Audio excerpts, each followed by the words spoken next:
Yo, what is going on, people? Welcome to Throwdown Your Questions, episode 461. I'm your host, Tony Polanco, and tonight I'm joined by Emilio Lopez. What's up, people? How's it going? Chris Seeley. Hey, what's up, everyone? Carlos Romero. Yo. Brett Murdoch. What up? And Brian Manjoma. A remaster after 3 years. Okay. Oh, man. All right. We don't know where Adam is. Yeah, he's in ether. He's out there. He's out there. Maybe he got his Steam Deck and he's like, no longer with us. Like I'm with Hugo too.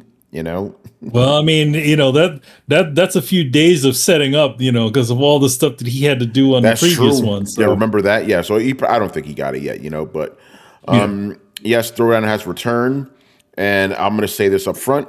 I'll probably have to say this a little bit later because there's not a lot of people in the chat right now. We didn't get a lot of questions this week, so this may be a short show. Remember, like we always say, this show is kind of run by you guys, so the length is dependent on how many questions we get. So if you want to send us any questions during the show, please feel free to. Oh, shit, it's that Philly Fred. What's going on, man? That's cool. Yo. Philly Fred back in the old school Warzone days, man. Good stuff.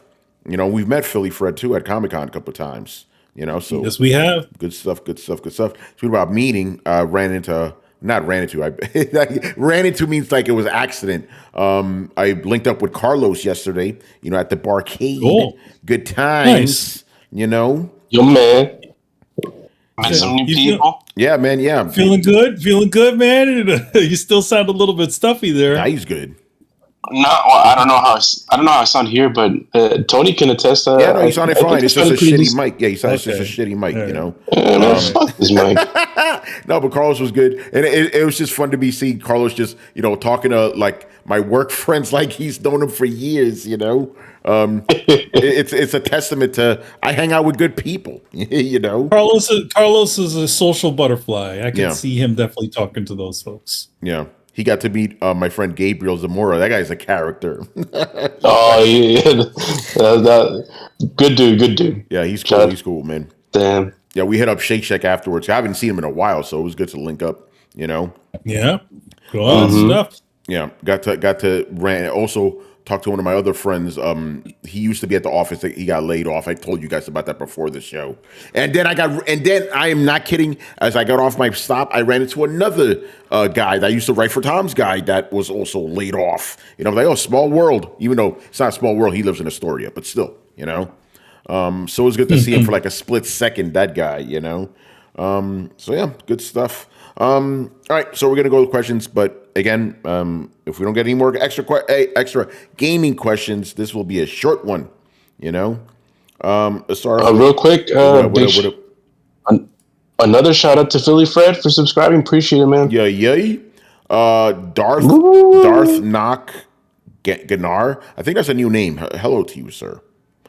Video is a little off with the audio, is it? It's mostly me. I'm probably the one that's off. To me, you look fine, but I don't know how it is. Carlos, if you have the bandwidth, can you check it out? You get? You get good. Yeah. At least Tony. I've only seen Tony. Your voice is synced up pretty well. Am I in sync? Look at my hand. Am I in sync? Why am I talking like a robot? Dirty pop. He says both of you are a little off. I don't know what to tell you, bro. Man, refresh your page, man. Might be on your end, You never know. We got to fucking troubleshoot now, Like, man, I got to deal with this shit. I work now doing it here during the show. Fix it in post. There you go. All right. So let's get into it. What is this first question? Dumeke, who is not here tonight for some reason. We know that The Last of Us Part 2 remaster is coming. We got to talk about that. Remasters, remakes, what are the best and worst examples other than The Last of Us Part 2? Oh, man. Remasters and remakes. Yeah. By the way, real quick. Darth Doc Jannar says, I'm downloading a shitty game right now, so it might be throwing off my whole PC. Yeah, that's what I'm saying, bro. you blaming us, say shit, Hey, there's still making. Let's fucking go. Yo, what's up? Yeah, so many remasters, remakes, all that. Okay, worst remaster ever made. Silent Hill 2. Oh shit. Like that one is like literally the worst remaster that they've ever done. Second would be Zone of the Enders, the second runner. Uh-oh. And then but then they fixed it. They literally deleted it and then had another company develop it and they fixed it. So yeah. And some might say The Metal Gear collection. the current Metal Gear collection. Yeah. Nakanar. Oh, thank you for correcting me. Yeah, the new name. Nakanar. The G is silent but deadly. All right, good stuff to know. What about good remasters? Shadow Colossus, Metal Gear Solid HD collection for PlayStation 3 and Xbox. There you go. Yeah. Shadow of the Colossus, that's a good one. I'll give it. Well, it's not a remaster. Remember, the question is remaster / remake. So any of those goes. I mean, I would have to say that the remake of Dead Space is also very good. Yeah, it's good. Somebody said, "Oh, who is it? Darth. I gotta pronounce your name right. Darth Naknar. Resident Evil 4. Yes, Resident Evil 4 remake. Very good remake. And so was 2. I like 2. You know, that was good. What else? Resident Evil 3. Not so much. Not so much. You know, not horrible. Right? Not horrible. No, not horrible. Not good. But it had the same issues the first one did.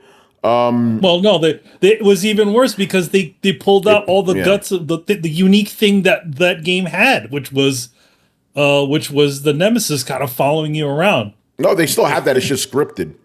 Yeah, he's more scripted than he was in the original. He was more of a following monster in the like the way Mr. X was. Yeah. Because in the 2 remake, that guy was following you. You know, in 3 it was scripted, which is stupid. You know. What else? Oh, here's one for you, Dumeke. And I'm being very honest with this. The first remake I ever played, which was still one of the best, was Super Mario All-Stars, where they remade Super Mario Brothers 1, 2, and 3 with the fucking Super Nintendo graphics. That was crazy.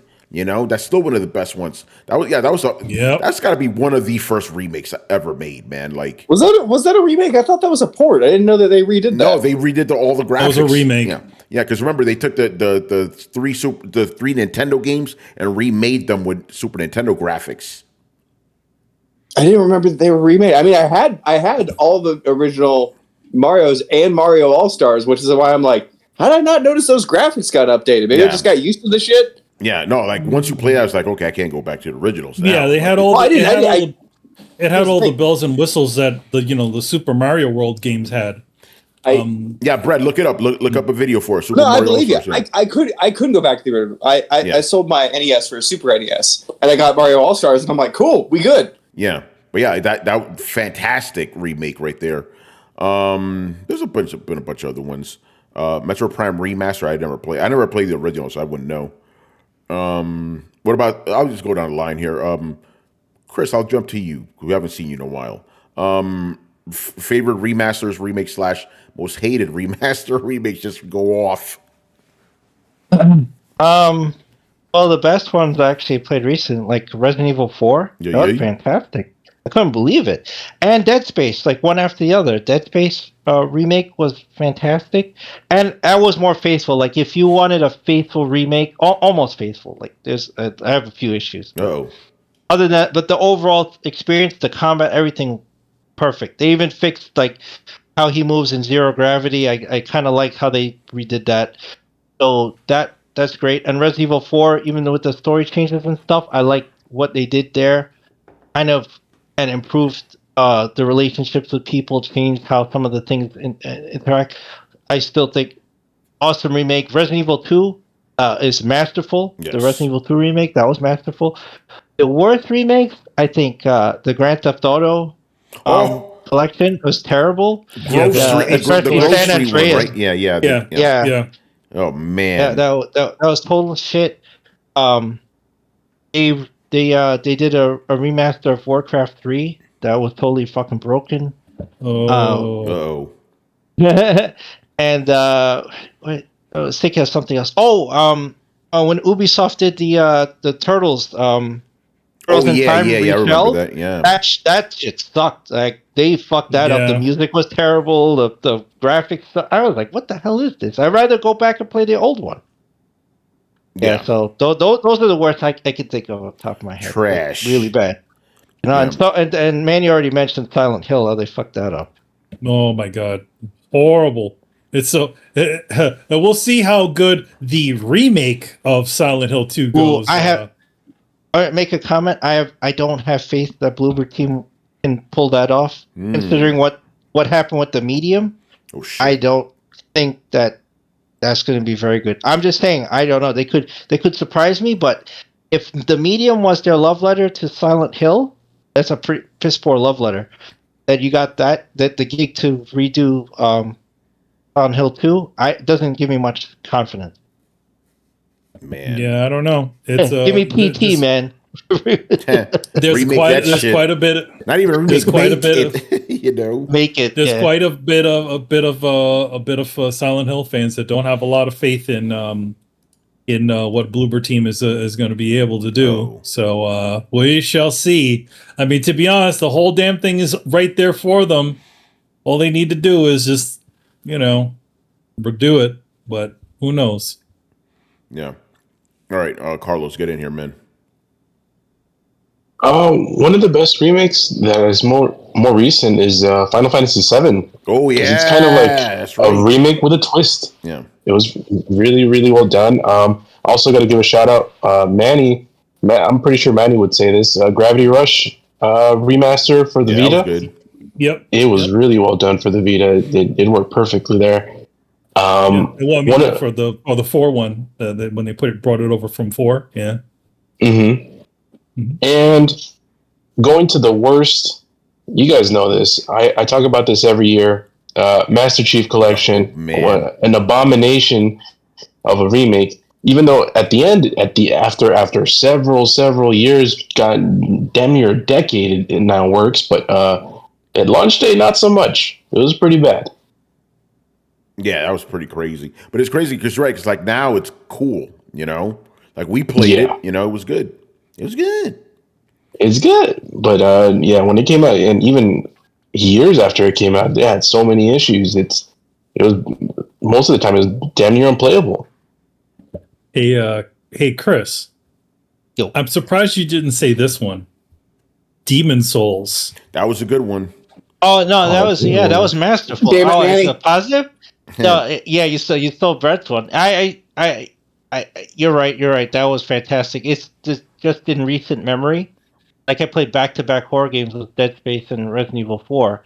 But then I went down the Resident Evil path, But yeah, the Demon's Souls was fantastic. That was who were the guys again?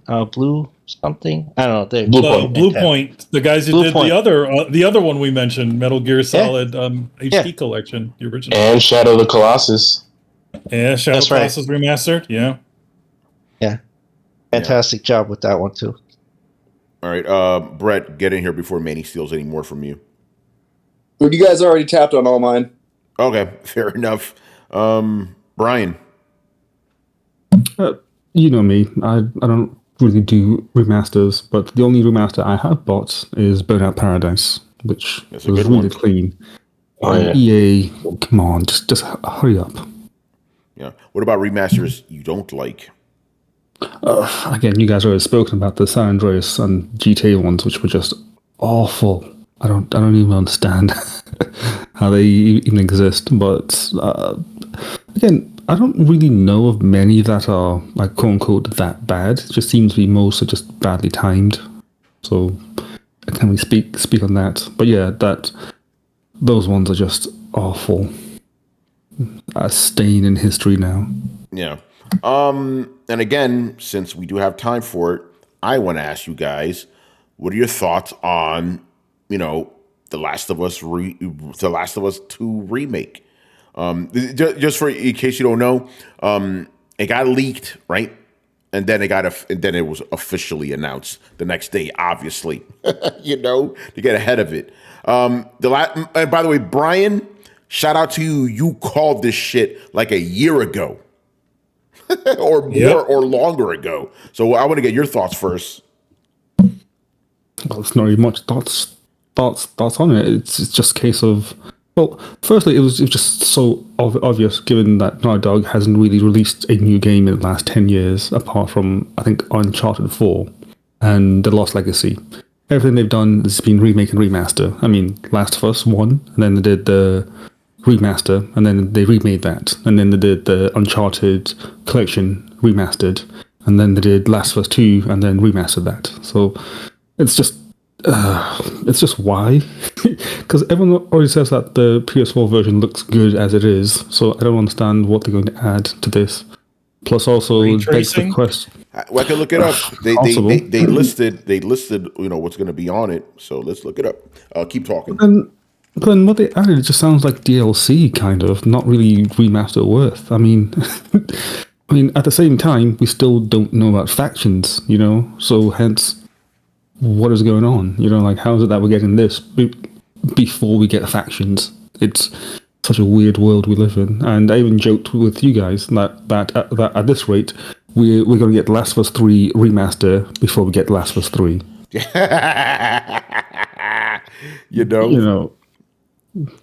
Okay.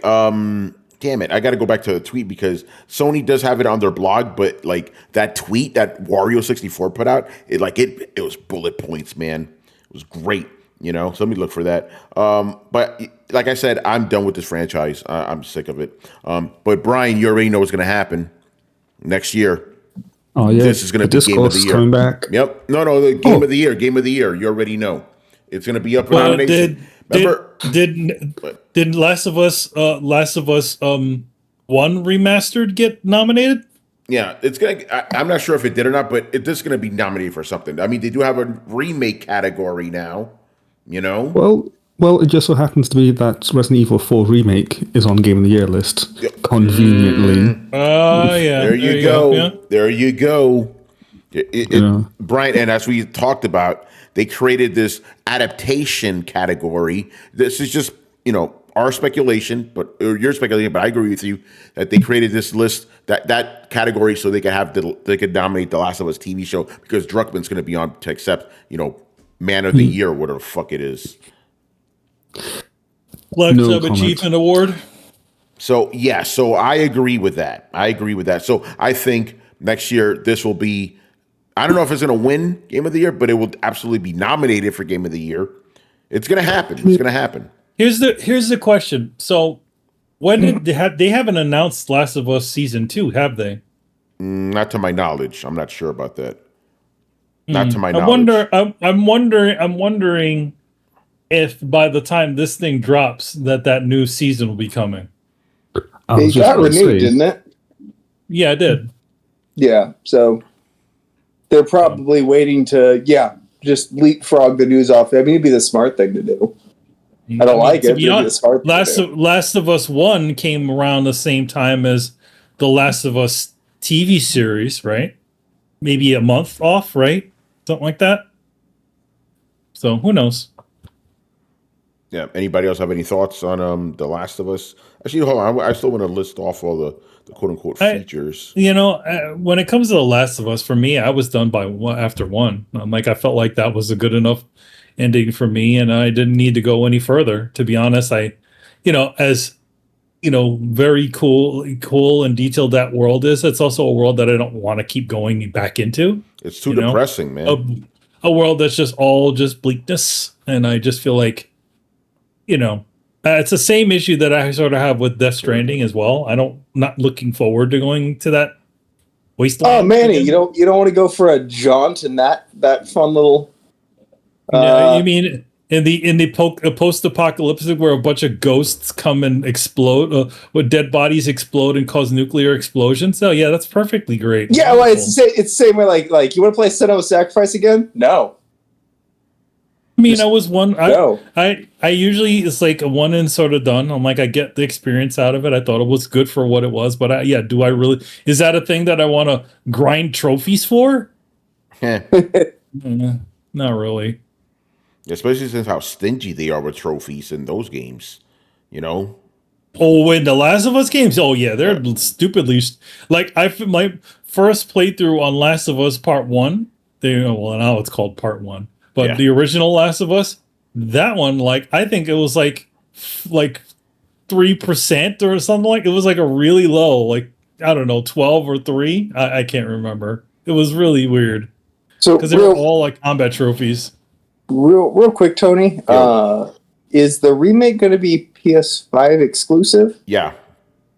Okay. I mean, I guess. And they have they have the upgrade too. So if you bought the original one, you don't have to pay $10. You can get the upgrade. So pretty much like what they did during the launch year of PlayStation 5, right? Where every single game had like either an upgrade or like a little bit of something extra so they can get you to go to the next one. So yeah. So here we go. I found it. I'm trying to think if I have the timing on this right, because like Last of Us 2 released when? 2020 in the summer. Okay, and PS5 released when? The fall of 2020. Yeah, same year. So, okay, so a couple months released right before the PS5. Yeah. Yep. And that is getting as close as possible. Like, and you know what's funny, Brett? You know what's funny? The same thing happened with the original Last of Us. It came out months before the PS4. PS4. Remember? Yeah. It's just okay. So at least because I was worried there for a second. I was like, wait, did The Last of Us come out for the PS4 after the PS5 released, and now we're getting a PS5 remaster? So at least that's not happening. But we are damn close. Yeah. Although they took longer because The Last of Us 1 remaster came out a year after it came out on PS3. So this one's just 3 years after the fact. And you know what I'm saying, Brett? The original Last of Us, right? Yeah. The original Last of Us came out on PS3, 2013. Then the PS4 version came out a year later. And it's hilarious because they literally have two remasters of that. The first remaster. The first remaster of The Last of Us Part 1. Yeah. Oh, not the second one that came out last year, Okay, so good. There are two scenarios on the table, and I don't really know if there's a question with this. I'm just curious, like your guys' thoughts. There are two scenarios on the table. One, that Naughty Dog is not looking far enough down their own pipeline to know what they're doing 2 years from now, right? Or two, option two, they know exactly what the fuck they're doing, and they're spacing these things out with like a minimal amount of space so that they can keep staggering them on top of us and selling the same copies again. So which is it? Malice or incompetence? Because it's got to be one of the fucking two. Does it have to be malice? Or just malice towards the customers in the terms of staggering it so that they can get the most bang for their bucks and release the re-releases as close together as possible so they can move as many units as possible, which is, in my opinion, shitty and exploitative. So I call that malice. Okay, or fair incompetence. Enough. Yeah. Or incompetence in terms of they don't know what they're doing in the next few years. Fuck it, we'll find out when we get there. So which is it? Yeah, I think it's the latter, but I wouldn't call it malice. I would just call it being strategic. But I think they know what they're doing. I think they know exactly what they're doing because they know they're going to get money out of it, You don't think that's shitty business practices? I personally think it is, but I'm trying to be objective here. So, they're just trying to make money. So I get it. But it is shitty, okay, no, hold on. Before you start, I just told you my personal and then my objective one. So you can't give me shit. I covered both bases. I'm not. I want to ask you, why is it that people, including you kind of bring it up, so you're like the example, but like, why is the people like they're just trying to make money and like act like that makes it okay? Like making money at the cost of doing shitty things is still being a shitty person. Yeah, no one's saying it. No one's saying it isn't. But if I was in their position, I'd do this exact same thing. Money. Why? Money. You gotta make money, right? That's how things Well, work. The thing about it is it's already in the zeitgeist at this point in time. So Yeah, it's in the zeitgeist. You gotta maximize it. It makes perfect sense. Yeah. And to be honest, whatever Naughty Dog is officially working on, whatever to be honest, that makes it look like they're actually doing more than they're actually, putting out more than they actually are. Meanwhile, a certain company named Insomniac released literally a game almost every single year of the PlayStation 5. Yeah. Right? I mean, pretty much. It started with Miles Morales, which is, you Miles could say Morales that's and Spider-Man remastered in the same year. Miles Morales and Spider-Man remastered the same year. Following year was Ratchet and Clank. The following year is Ratchet and Clank, and then this year is Spider-Man 3. Yeah, Spider-Man 2. Yeah, so they took a year off. My guess is the next one's going to be another Miles Morales. It's going to be Miles Morales 2. Yeah, probably. Or as we, if the rumors are true, the next Spider-Man 3 will be a Miles Morales game.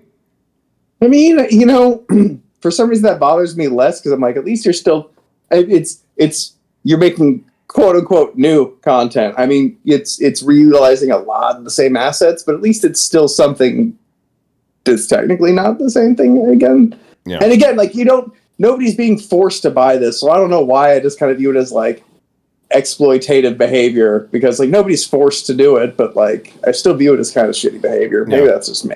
No, I agree with your sentiment, but I'm like, if I was them, I'd do the same fucking thing. Make that money, baby. It's a weird one. Yeah, I want to read the enhancements here. Again, we only got like 2 fucking more questions left, so might as well fill up the time here, right? So native PS5 enhancements built for the PS5 console. The Last of Us Part 2 remaster enhances the original PS4 game. Whatever. Here we go. A host of graphical improvements bring the beautiful yet dangerous world to life. Visual performance now outputs at 4K in fidelity mode.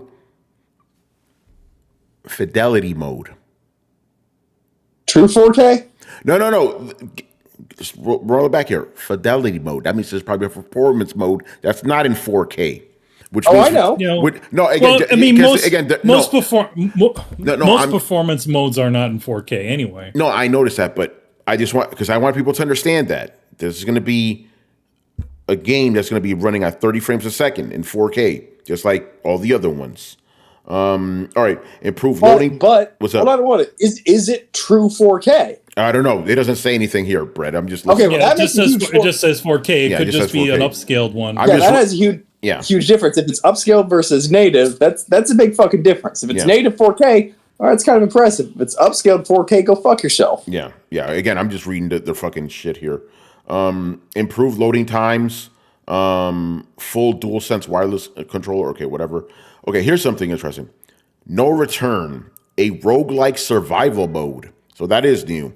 Let me read the bullshit here. Experience The Last of Us Part 2's deep combat by an entirely new mode. Survive as long as you can in each run as you choose your path through a series of randomized encounters. Play as a host of different unlockable characters, some never before playable in The Last of Us franchise, each with unique gameplay traits. The variety of challenges feature different foes and memorable locations throughout Part 2, all culminating in intense boss battles. Okay. Weird. Yeah, very weird. I don't understand. Roguelike. Intense boss battles, eh? Yeah. So they're making a roguelike within The Last of Us. So, yeah, as somebody who likes roguelikes, I think I'll just play a fully fleshed out one instead of this weird stapled on monstrosity. Yeah. And then the last thing here, more bullet point shit. Lost Levels lets you explore early development versions of 3 new levels not seen in the original. Enjoy hours of new developer commentary to hear insights into Part 2's development as you experience the game. Live up to your musical potential with guitar-free play, which includes new unlockable instruments, or take on the new speedrun mode and post your best times. It's fucking dumb. In other words, it's like Guitar Hero but with Ellie, right? Yeah, pretty much. Descriptive audio and speech to vibrations have also been added to Part 2's accessibility features. The Last of Us Part 2 Remaster also features brand new unlockable character and weapon skins for players to use both Ellie and Abby. Game progression requires to unlock. Okay, so anyway, that's it. That's the new stuff. So it seems like the biggest one is the weird roguelike fucking survival mode. The roguelike. Don't forget Guitar Free Play. Yeah, yes, I forgot about. Very important. Very important. You know. My guess is like I think a lot of the like they probably just updated all the assets to run with higher resolution textures. Probably retopologized all the characters so that they can use higher resolution models, and then also do textures on them. But that's not a lot to do. All you really need to do is just have them just essentially retopologize the characters and use the high resolution model that they got to re-put out all the normal maps and shit. So it's not like stupidly crazy to do. No. And to be honest, they could possibly hire an external company to do all the non-essential characters. So, And I also go ahead. Whoever else is about to talk. I was gonna say one last thing. Yeah. Realize how long ago we went to E3 to see that Last of Us 2018. 2018. Yep. Last of Us 2, like when they first revealed it that time. Yep. When did it come out? 2020? 2020, yeah. 3 years later? 2 years later. 2 years later. 2 years later. Yeah. I want to talk about some of the fanboy shit I saw regarding this. So, we got to talk about that. What are they doing? What Okay. are they doing? Well, on the one side, the PlayStation fans are, they're fucking throwing a party. Oh my God, greatest game ever gets a remake. This is great. And then the Xbox fans are like, you guys are fucking idiots. You're taking it in the ass right now, and you're loving it. So they've been going back at it for the whole weekend over that. Oh, how is Last of Us 2 a remaster and Ghost of Tsushima for PlayStation 5 not? It's a good question, isn't it? It's a good question, isn't it? Well, probably because The Last of Us sold more. That's why. I mean, like, the thing about it is, like, all Ghost of Tsushima one is, what is it, Director's Cut or whatever it's called? Yeah, Director's Cut, yeah. Yeah, so they added some additional stuff to it. Same thing with Death Stranding. Yeah. Theoretically, those games are remakes, or not remasters. Yeah. Yeah. I don't know. They could have just called it Director's Cut and then also gotten the same sort of thing.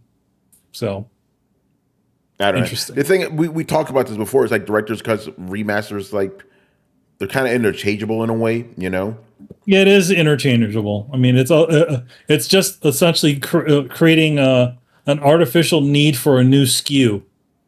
Yeah. Of a game, right? So it's like you call it Director's Cut, so therefore you can give it a new cover. You could possibly do some new asset creation for it. But yeah, it's essentially just the same game with some additional things.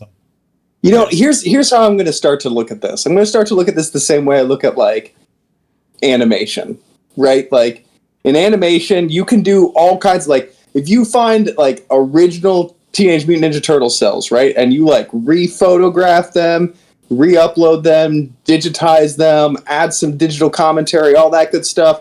That's just remastering the old stuff, right? It is not a remake until somebody sits down and starts animating new shit.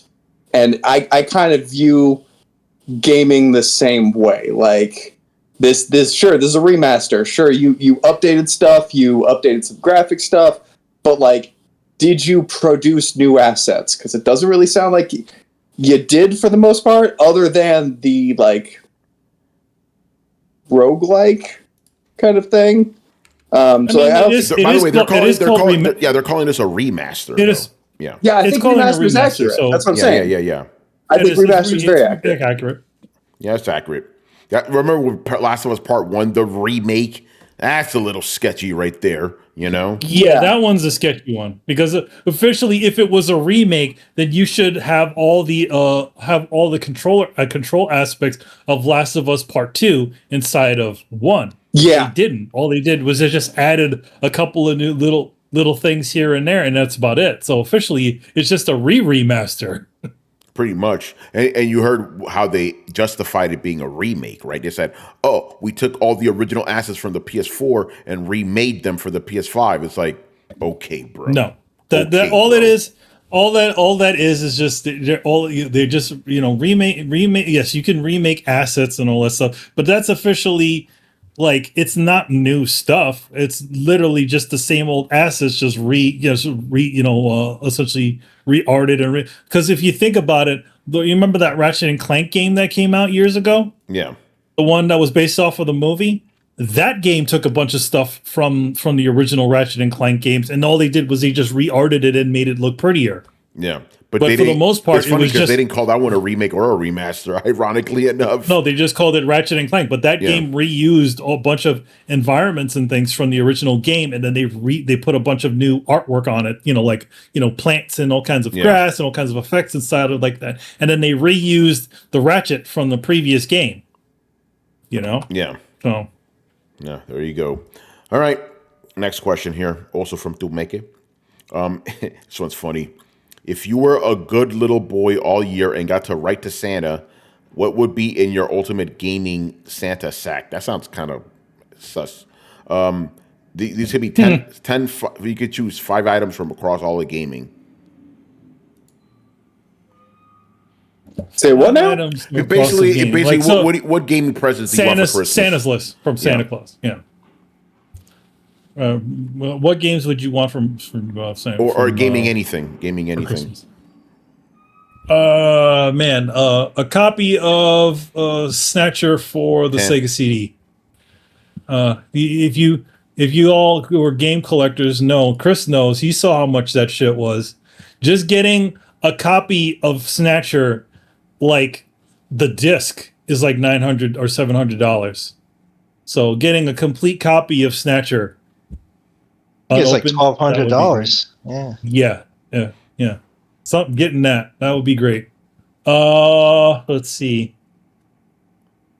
Out of all the gaming, the Metal Gear. It's not called the Master Collection. I don't know. Was it Anniversary Collection or something like that? Where it came with these. It had all the games right at the time, and then it came with these books with the artwork, the scripts, all that stuff. Super rare to Japan. I'd like that. How many did they say? 5. 5? Shit. All right. 5's a lot. God. Yeah. Let's go with 3. Let's go with 3. That's 5's too much. See. What's the last thing? Shit. Oh man. Yeah, I don't know, man. Yeah, I'm drawing a blank already. Yeah. All right, Brett. What about you? Well, let's see. You know what? Gaming PC, virtual reality headset, and treadmill. Treadmill, gaming treadmill. Yeah, the Omni treadmills, man. Yeah, the thing that essentially allows you to walk while you're in it. Cool. Yeah, it's like reality. It's like a bowl, and you put on like these shoes that have these like little slippery plastic discs on them, and you get inside this inverted bowl, and like this big arm like reaches up from the base and straps around your waist. And so basically you kind of like lean into the arm and you walk along the inside of this bowl, and as your shoes slide along the inside. Yeah. Oh yeah. I saw a picture. I'm like, oh, that's fucking fake. No, that's real as shit. Yeah. Okay. Cool. I thought it was just some guy. And for Adam, they also have a bunch of different like full haptic feedback vests now. Oh, where's Adam at? You could walk around like he's like, I'm not in it unless they have the full body one. Motherfucker, they have the full body one with gloves and a treadmill and shit like that. They're getting this close to smell-o-vision. Yeah, we got to get that for Adam. To run it. There you go. He probably needs to put that thing in his garage. I don't know how much space that has in his home. Bro, I'm telling you, if I have a room, I'm trying to decide what to do with this extra room. And I'm sitting there be like, how can I make a good virtual reality room? I want to make a holodeck. It's gonna be like $5,000 to do it, but I want to do it. Good stuff. $5,000 don't sound that bad. it feels like a lot for video games, man. It's a lifestyle, man. You got to commit. Hey, man, if you're going in, go in. You know. That's it's Yeah, good stuff. Right. get there one day. Yeah. Chris, what about you? I'd want a TurboGrafx 16 and a Turbo Express. Oh shit. I mean, an original one. Have you been looking at them at the game conventions near you? No, you can't find one. I mean, when I started going years ago, you could find one, but no, I can't find one except like there's a plastic game museum in there. That's the only ones I've ever seen. I don't see anyone selling that shit. Hey, bro, there's a classic gaming convention coming to my town in a week. You want me to keep an eye out for you?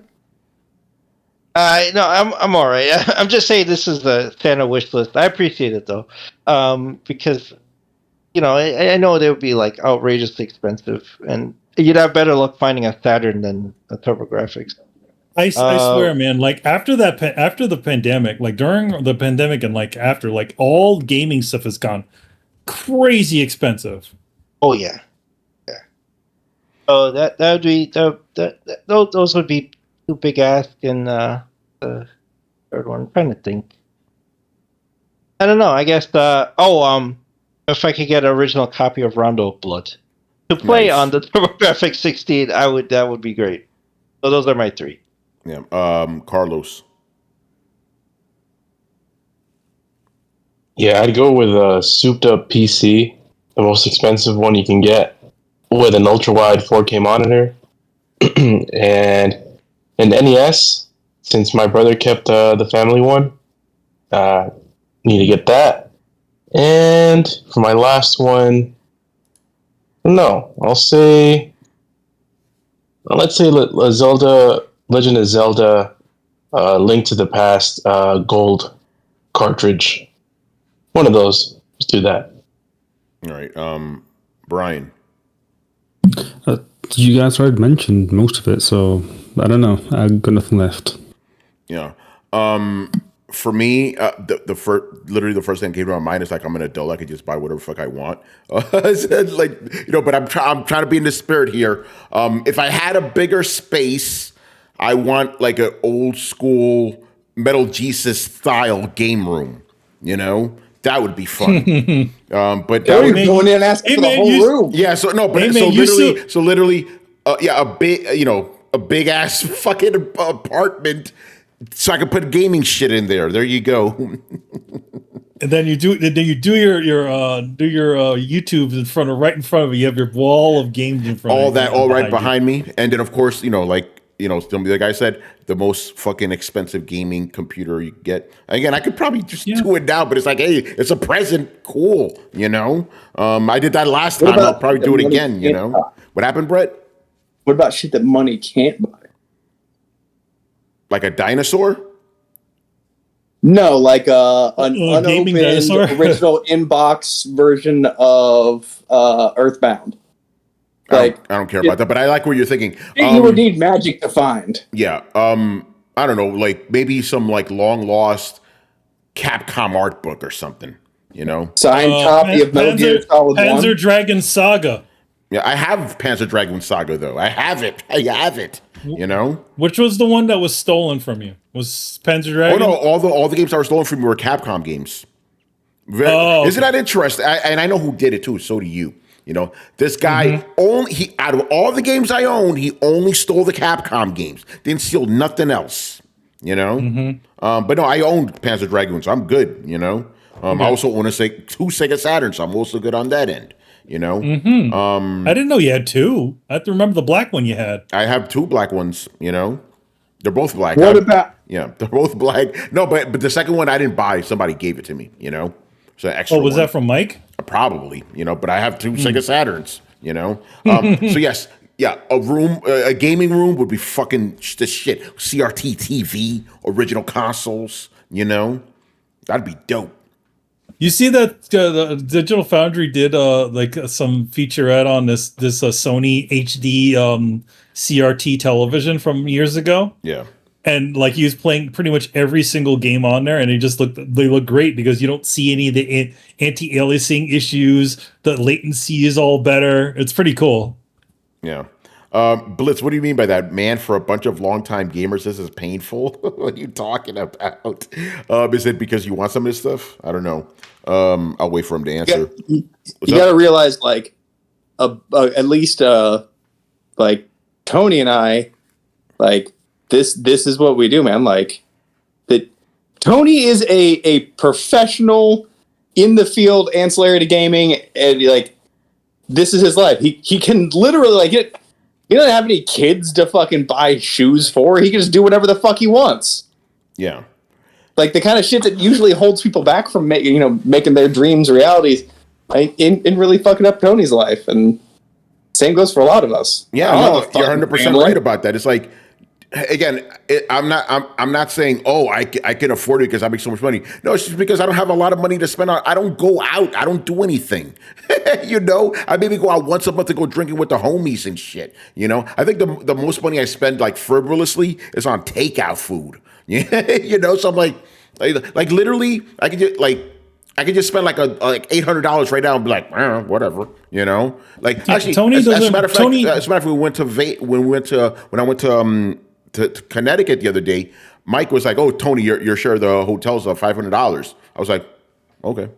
Like, well, okay, I got money. I'm good because I know how to save my shit. Remember, I used to be poor, so I learned how to be good with money. But now I'm like, shit. Yeah. And then it's like, okay, at the end of the day, I got money invested. I got my fucking savings all good. I got my emergency fund. I'm like, okay, I could just buy random fun shit, which is what I do. But like Brett said, half the gaming shit I don't even need to buy because I review it.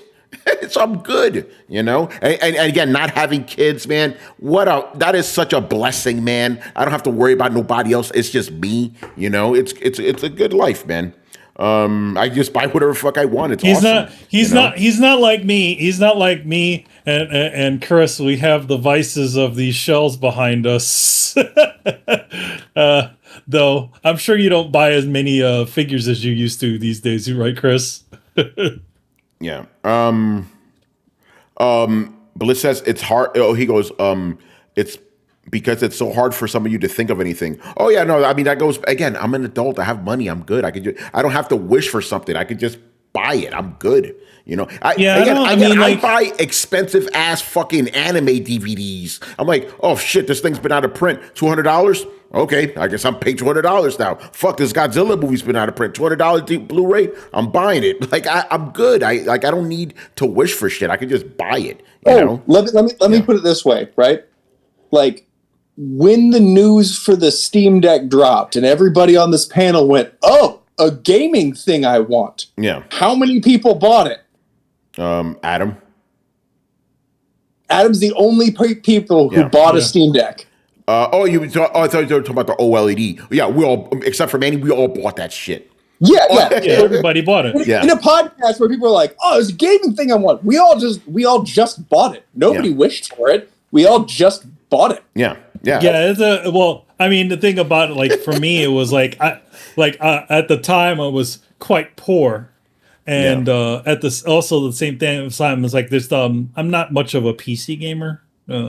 So hey Brett, remember because we all ordered that shit basically on the same day, and then the game began. The game became who's gonna get theirs first. Yeah. Well, I'm just saying, like the whole like man, you guys have been gamers forever. You can't even think of anything you want. Yeah, because we already bought it. I bought it already. I got a PS5, an Xbox Series X, a Steam Deck, a laptop. I got a Switch kicking around fucking somewhere. If there's a thing I want, most of the part, like I buy it. Like would I like a desktop?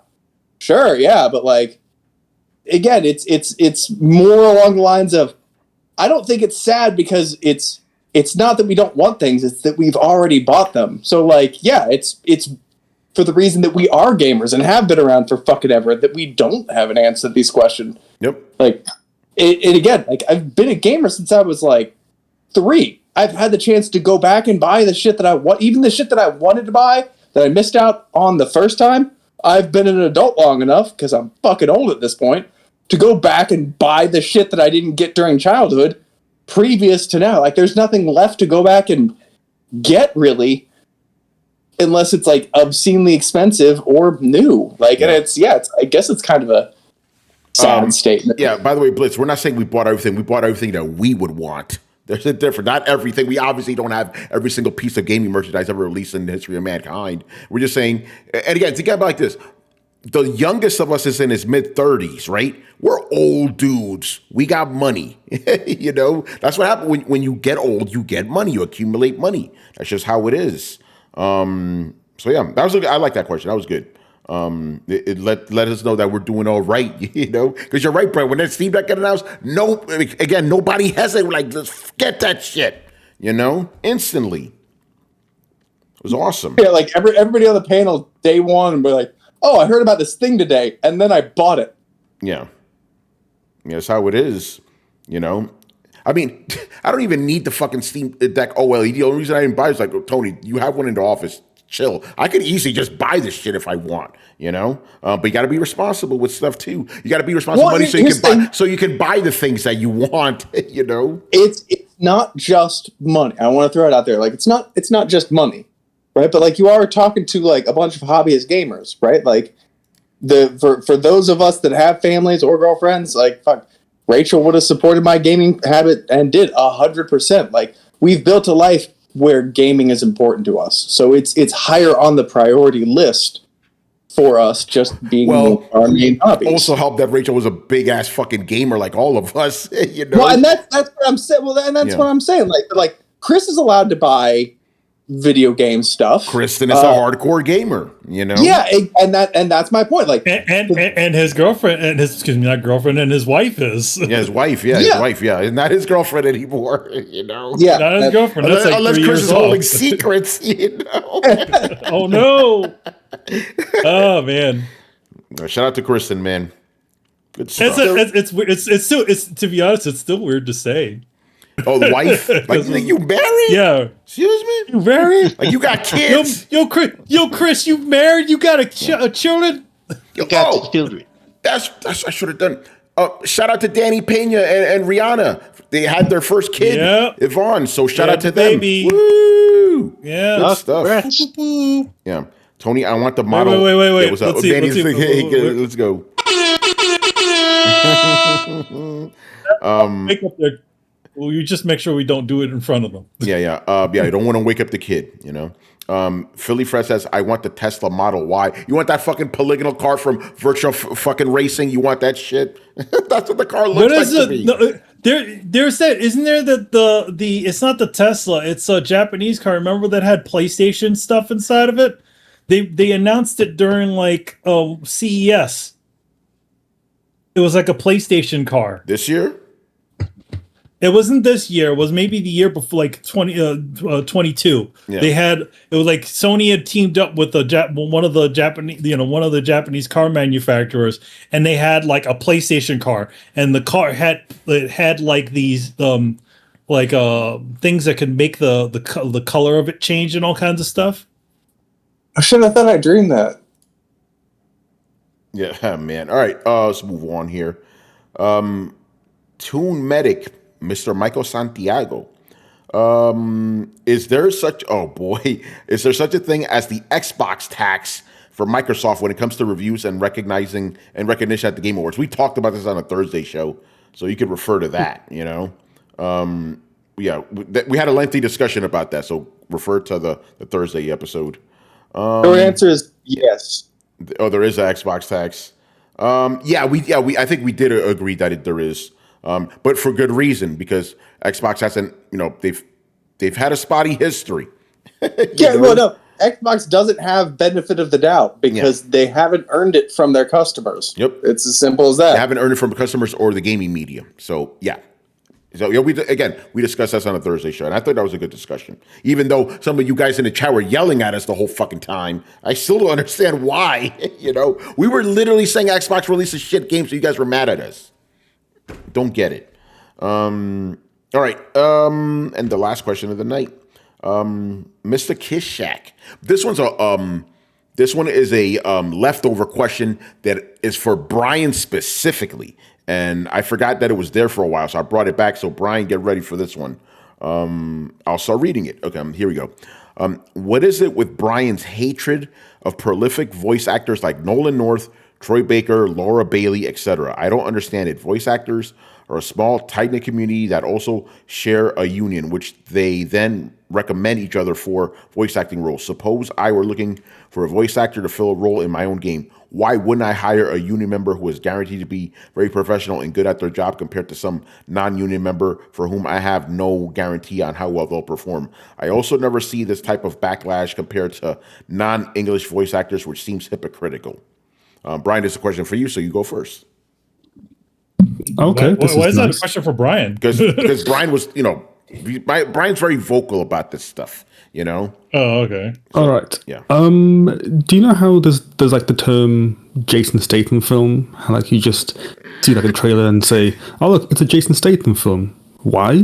Because it's playing the same character in every single film. Like it doesn't matter what film he's in. Just go through any random 5 films that Jason Statham has been in, and you'll see that he plays the exact same character. And the issue is that if you are, it's the same character. You can't get invested into what character he is because you just see, oh, it's Jason Statham doing Jason Statham things because that's what he does. And the same thing with voice actors. If I hear Laura Bailey's voice or Troy Baker's voice or whoever's voice, I just hear their voice and I just think of them as the person, not as the character, and that takes me out of the game. I mean, it's literally game breaking in some ways. It's like, oh yeah, this is Troy Baker. It's like, I recognize that voice. It's this guy. I don't see the character that they're playing, and the fact that they are so prolific in every single game, it just turns to the point where you'll just be listening and then suddenly, oh, it's Laura Bailey. It's like, oh gosh, it's Laura Bailey again. The same thing with I don't know what the one that does the voice for Harley Quinn. Is it Tara Strong? Yeah, Tara Strong. Yeah. Like to me now, it's just it's just Harley Quinn. Like every single thing that I've heard now that's her, it's like, oh yeah, it is Harley Quinn. Because that's just what's so attached, and that's kind of the big issue I have with games. Like, if every single game has the same set of voice actors, the games just blend together and starts being, oh yeah, it's the Troy Baker game, it's this game, it's that game, and that's what really makes it just a bit meh for me and takes me out of it. This is why I like the idea of like, okay, here's a game where none of these voice actors exist, and in case you're wondering, it's the same thing with anime. I found that out, and it's really annoying me now to a point where it's like, oh, it's this actor, it's that actor. For example, what I noticed is in 7 Deadly Sins, the voice for Diane is the same one that does for, I forget what's her name, the chick in One Punch Man. It's the same voice actress.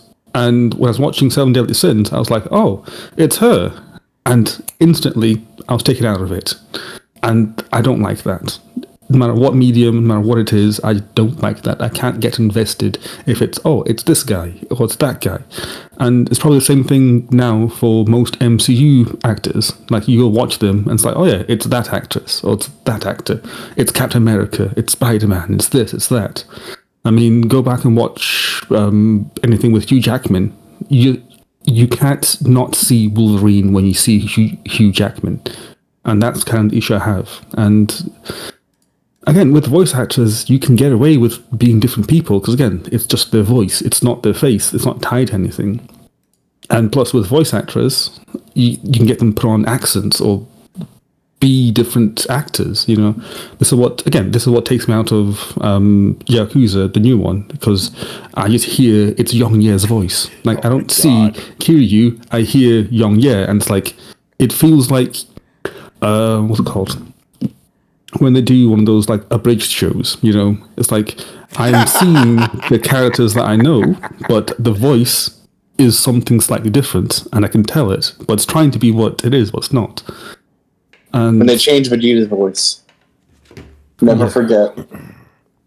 So I got a question. That's my issue. On behalf of Brian, on behalf of your point of view, like, why is it that people get all fucking up in arms with the idea of AI voicing, like, possibly taking away the jobs of voice actors, but are also okay with Nolan North doing like 95% of all voice acting.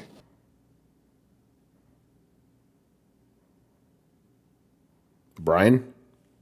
Oh, I have no idea. I'd honestly, again, I'm not in that camp that's okay with Nolan North doing all the voices. Yeah, neither am I, by the way. Because again, like at this point, it's just it's now Drake. So yeah, Drake's in this, Drake's in that. It takes away from it, you know. Do you also think there are portions where Nolan North is doing a different acting job? Where, like, in other words, I think a lot of times it's like the problem with some voice actors is they have a specific way of doing things and they only do it that way. They're not actually playing a character. But I do feel like in some cases, Nolan North did feel like a different character. I feel like Desmond feels like definitely a different character than Drake. I don't know. You know? They kind of feel the same to me. No, they don't, because Drake is always all like, no. He's all like, he's more like Nolan North, where it seems like, I think like after Uncharted, Desmond started to get more Nolan Northy. Because I feel like once they started writing to him, they started to do, as opposed to him having to play a character, they're like, okay, now you play Drake-ish. Yeah, well, but I don't remember him being. Saying. Like maybe initially, I don't remember him being initially he wasn't like that. Yeah, Assassin's Creed 1 and 2. I don't think Desmond didn't feel like Nolan North. He felt more like Nolan North in 3. Yeah, but he still sounded like him. You know, he sounds kind of. But I feel like I feel like it still felt different enough, like they were two different people. Yeah. But I do understand what you're talking about. But I think a lot of times the reason why they get certain actors is because of sometimes the space that kind of like getting a star to be in your film, right? Granted, not everybody knows who these names are, but a lot of people in the gaming industry, like gaming fans, know who these characters are. And a lot of times that could be that they probably see it as like a selling point for some people who are fans of these voice actors. Have you ever met any of those people? Not really. To be honest, like for me, I prefer the part that annoys me is when they start putting famous people into things. Because I feel like that is the same issue that sort of Brian has where it's multiple voices over again, because you see Norman Reedus in Death Stranding. Does he really add anything to that character? He barely fucking talks. In fact, the two of the most famous people in Death Stranding, what's his face? Mads Mikkelsen and Norman Reedus do the least talking. Yeah. Remember when they got Kiefer Sutherland in Metal Gear? He barely talked, He barely talked. Everybody else, all the no-name actors that are around them all do the talking and all do the plot lifting. Everybody in the Kodak or whatever, all those guys all do the plot lifting. Meanwhile, the main two characters in both of those games are just like, You don't got nothing to say, son? Nothing? Well, it's not better when they do. I don't have Johnny Silverhand in my game. Keanu Reeves is in my Cyberpunk. There's no getting away from that. John Wick. That's another one. It's like like as much as I like Keanu Reeves, I don't think he adds anything to Johnny Silverhand at all. I don't think anybody. Okay, so real talk, possibly unpopular opinion. I don't fucking know. I think that well-known actors and voice actors in video games are something that nobody has ever wanted or asked for. It's just one of those things that game companies think that we want, and they're just kind of like. But like, it doesn't impact the bottom line enough to like move the arrow one direction. Of like, no game is ever going to fail because they put Keanu Reeves in it, right? So you're never the executives are never going to be able to look at the numbers and be like, they just don't like well-known characters in video games. That Nolan North is never going to move the needle one way or another enough that game companies are going to be like, apparently they don't care. So like, I think it's just one of those things that they thought at one point, like, video gamers want this, and like nobody ever bothered to correct them, and so here we are years later, and we're still doing that shit. Like, I don't think that like nobody's gonna look at Cyberpunk and be like, Keanu Reeves really didn't add anything. Like, nobody thinks that he added anything to that, but somebody's gonna see that and be like, you know what? You know who we should add to our game? Insert popular actor here. And we'll go through the whole fucking cycle again. Like, please, somebody show me, anybody in the chat, somebody show me somebody who cares about celebrities in their video games. Because I'm convinced it's just a... It's all marketing, man. It's all marketing. Yeah, you know, They know that normie publications will talk about these games when these actors are because you have a better chance of getting promotion onto regular shows like Stephen Colbert and all of those talk shows if Norman Reedus or Mads Mikkelsen are essentially start talking about it on their thing, because it's part of their their cycle, right? So that's why part of the reason why they do it, because they can get a little bit more eyes on it beyond than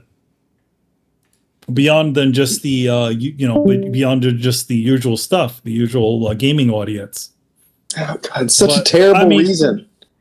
Yeah, it is. And then the Nolan North thing is, I think, is like, it's just like, okay, yeah, he's sort of like known in the the industry, or Troy Baker, he's just sort of known within the thing. But I feel like there's so many other actors that do really great work. Like, to be honest, like, I do like Nolan North, and I do like when he is playing an actual character that is not him. Like, he's played other characters. Yeah. Like, he's played Deadpool for a while. So I would say, the guy who played John Marston, like, that guy's been in barely anything, but like, that guy was like a cornerstone of like really good like game actors, and he's only really done the that's all he's done, and then they didn't pay him. He's only done the Red Dead games, and they didn't pay him right. Yeah, that's crazy. Same thing with what's his face, the dude who plays oh my God, the guy from Red Dead Redemption 2. Arthur Morgan. That guy is fucking dope, but he's not like a big name actor or whatever. He's just really, really good. But yeah, no, it's all marketing bullshit. I agree. And here's the thing. I understand where Kishak is coming from. It's like, if you're a company, you do want to hire someone that like has experience. Yeah. But as a gamer, I'm tired of hearing the same fucking voices, It's the same shit. There's Laura Bailey again. Oh, there's Nolan North. Oh, there's Troy Baker. You're right. You're playing a game and it's like, oh shit! It just throws you off, Well, but oh, good.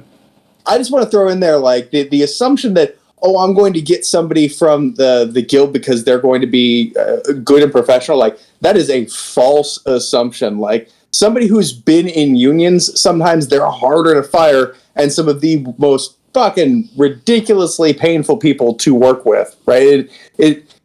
Picking a union actor doesn't necessarily guarantee you that you're going to have a smooth, professional experience. The same way hiring somebody outside of the union isn't necessarily meaning you're going to get somebody who's unprofessional. Yeah.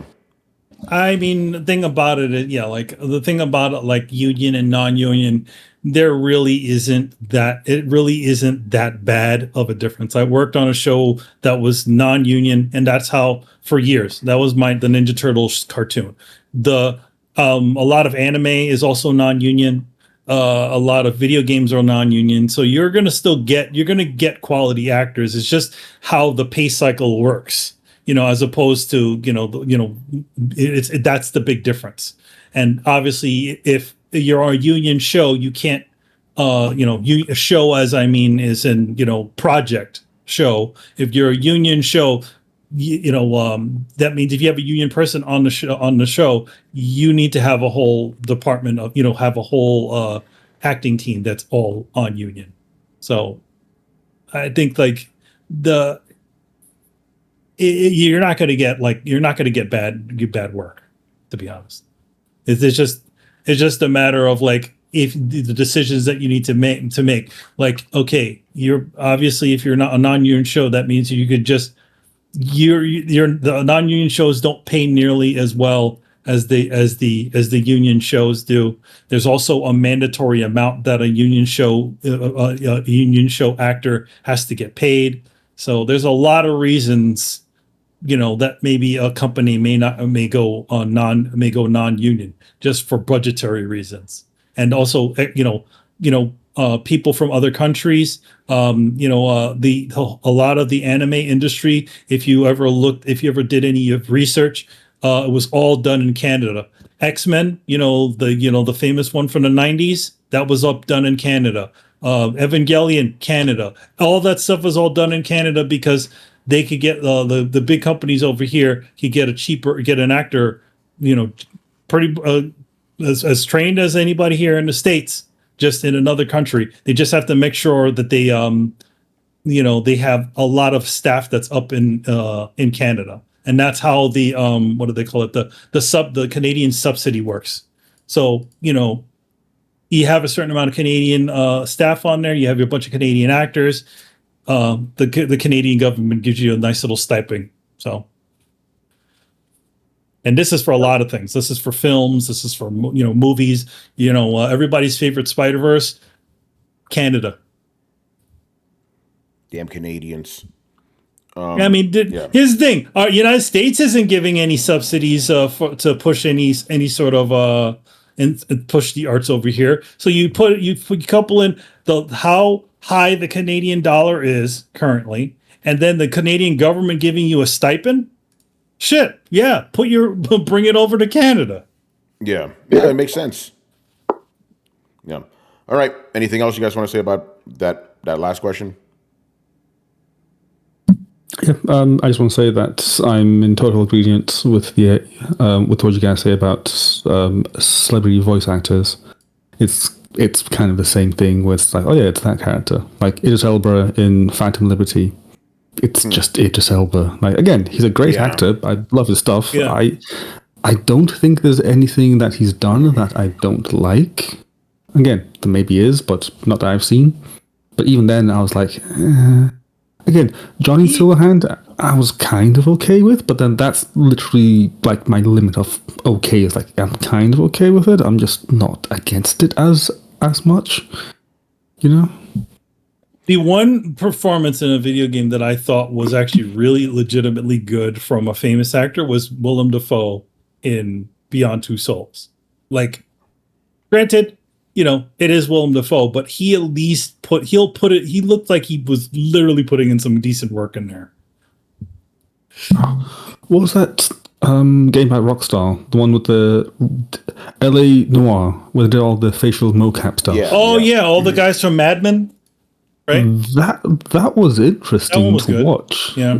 Because at the same time, it was like, okay, I know these actors, but at the same time, they were kind of convincing. But even then, there were times when you're like, oh yeah, it's this character, it's that character. So you still get that. Where, again, I think that's as close as it's been with me with celebrities being okay in video games, when it's to the point where it's almost there, but not quite, because every now and then, like the facade just slips, and you're like, okay, it's that character. You're like the veil of disbelief just falls, and then you realize, no, it's Ryan Gosling. It's that guy from Fringe. It's like, Here's an interesting thing.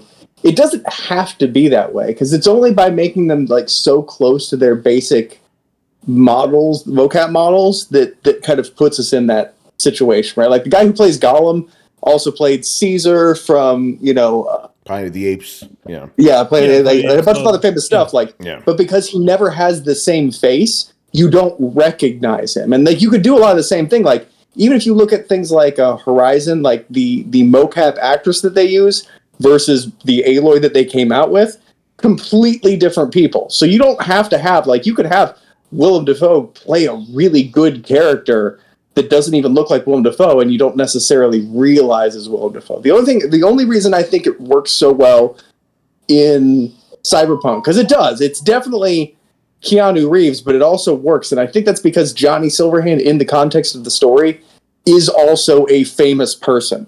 Yeah. Right? So, like, you're supposed to get vibes of him being familiar, and it doesn't feel so much like weird in context. I don't know. Maybe I'm crazy in that one. That's just my personal idea. Is like, oh, it's a celebrity, but in the game, he's also a celebrity, So it's not really a weird schism.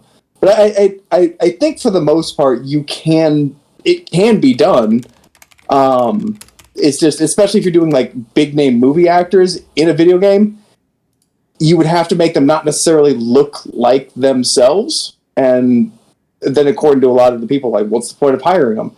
I don't know. They're good skills, but we're in such a weird place with it that, again, like, I think that we've ended up in a place that nobody asked for and nobody wanted just because somebody decided at some point it was a good idea, and they can't, look at the results, the math of the results, and disprove that. So they just keep fucking doing it. And we're going to keep, unless you're Kojima, in which case he's just a star fucker and wants to meet these celebrities. Like, that's the whole reason he puts celebrities in his games. We all know it. This is true. He just wants to take pictures with them, Yeah. The thing about it is with him, it's like it seems like he feels like that he needs famous people in his content to essentially gift that I'm a director. I get to work with stars. Legitimize himself. And I feel like he doesn't need to depend on any of that stuff. And it's my biggest disappointment with a lot of him getting as big as he is, as far as gaming wise, is because now we're not getting original characters. Now we're just getting scanned people. We're getting, hey, look, it's Matt Mikkelsen. Hey, look, it's Norman Reedus. Hey, it's Lita Seydoux. It's not any of these. It's not any new people. Yeah. Yeah, he's like Nolan in that sense. He's using the same people over and over again, He's just using the same people. I mean, granted, like, obviously those people are not, again, like, he's just using these actors that he really likes. But I mean, I guess, yeah, that's great. You get to use the actors that you like, but I feel like they, as actors, those people don't add anything. If again, anybody in Death Stranding, you would say the supporting cast, who are also looking like the people they're supposed to look like, but I feel like they do more emotional lifting than the actual main characters do of the title. Yeah, I agree with that. All right, man, that's gonna do it for us. Good show. See, only 4 questions, and we still did a full episode for you guys, man. That's how we do it around here, man. Boy. You already know, man.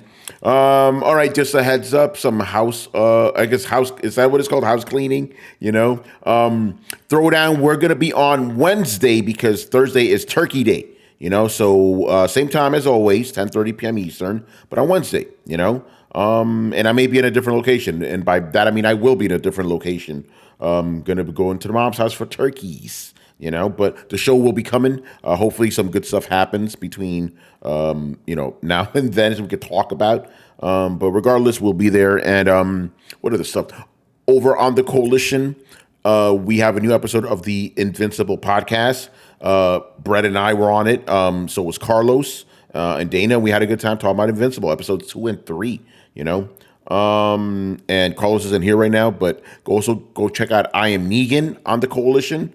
Talking all things The Walking Dead. I just saw that the season finale of Fear the Walking Dead is airing or has aired, so I'm pretty sure they're going to be talking about that.